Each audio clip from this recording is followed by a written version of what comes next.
Vous ne pouvez pas servir à la fois Dieu et l'argent.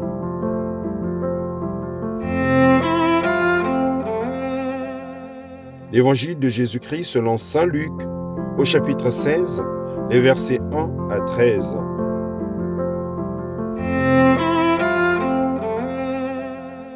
En ce temps-là, Jésus disait à ses disciples, « Un homme riche avait un gérant qui lui fut dénoncé comme dilapidant ses biens.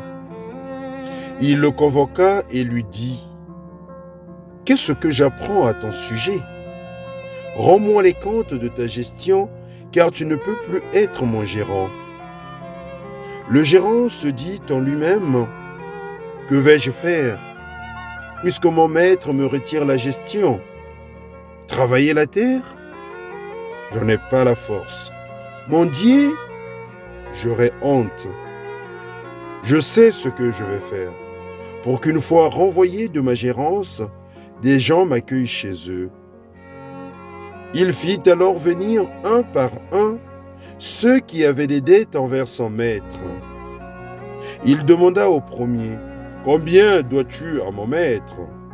Il répondit, « 100 barils d'huile. » Le gérant lui dit, « Voici ton reçu.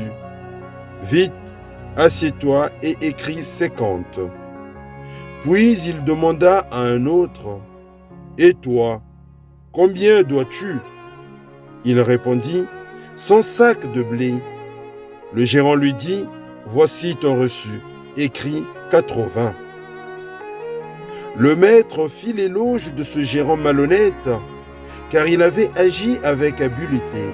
En effet, les fils de ce monde sont plus habiles entre eux que les fils de la lumière.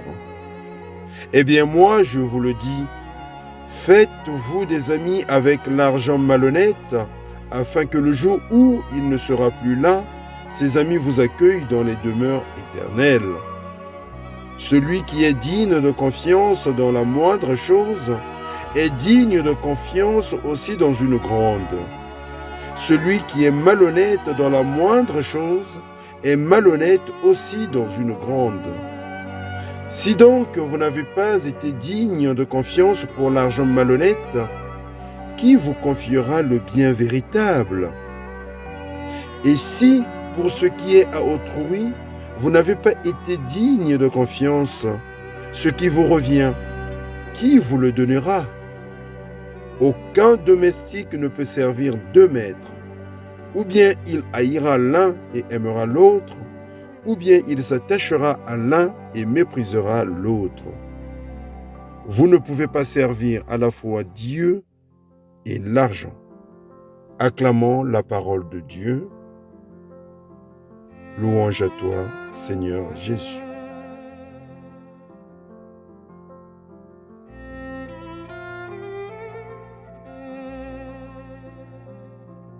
La parole de Dieu de ce 25e dimanche du temps ordinaire de l'année liturgique C nous présente la figure d'un intendant qui gérait les affaires de son maître. Soudain, il est accusé de dilaper la richesse de son maître. Il est renvoyé et doit rendre compte de son intendance. Le régisseur commence à réfléchir à son avenir. Les hypothèses de plaindre le maître pour qu'il change d'avis ou de chercher le même emploi chez un autre maître sont écartées d'emblée. Il conclut plutôt qu'il n'a pas envie de biner la terre et qu'il a honte de mendier. Il y aurait sans doute d'autres métiers auxquels il pourrait se consacrer, mais il pense à une solution plus immédiate. Les débiteurs de son maître seront ses futurs bienfaiteurs immédiats. Il fait donc venir les différents débiteurs un par un et s'acquitte de leurs dettes envers son maître en utilisant le pouvoir qui lui reste pour quelques jours. En tout cas, l'avantage qu'il tire de la manœuvre leur sert à se lier d'amitié avec le régisseur malhonnête. Chers frères et sœurs, dans cette parabole, ce n'est pas l'injustice qui est louée par le maître, mais plutôt la ruse de l'intendant. Il a su assurer son avenir dans le peu de temps qui lui restait. La même ruse doit être montrée par les enfants de la lumière, qui peut-être en cela doivent, chose inouïe, apprendre des enfants de ce monde. C'est une invitation à utiliser la richesse pour se faire des amis en la partageant avec les pauvres. Les événements de la vie sont toujours progressifs et en toute chose, il y a un apprentissage à faire, même dans la gestion des petites choses, les petites choses de l'Évangile.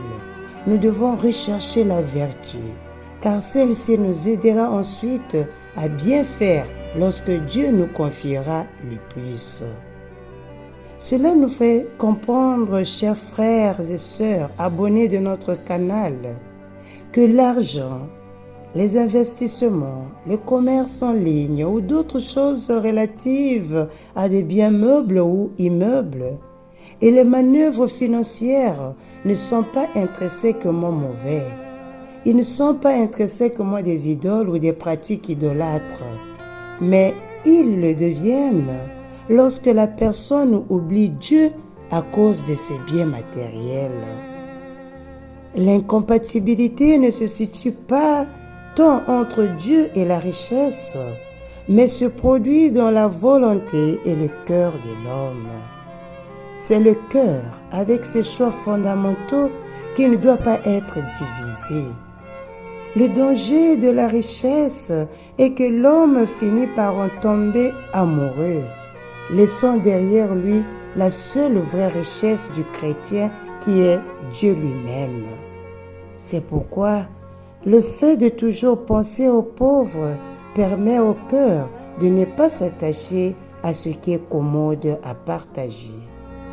En ce dimanche, chers frères et sœurs, je nous invite à mettre au centre de notre vie la vraie et seule richesse qui est Dieu lui-même. Excellent dimanche à tous et à chacun.